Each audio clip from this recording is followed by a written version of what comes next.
এই রাজ্যে ফুলের মতন শিশুরাও নিরাপদ নয়।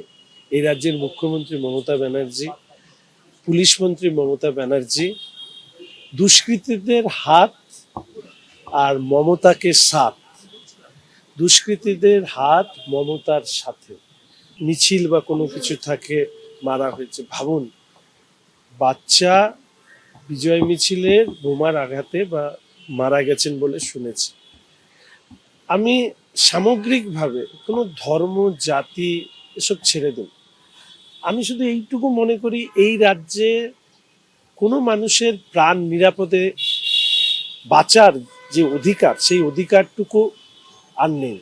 এখানে দুষ্কৃতীদের বোমা গুলি বন্দুক হাতে ধরিয়ে এই রাজ্যটাকে শাসন করতে চাইছে এই রাজ্যের মাননীয় মুখ্যমন্ত্রী।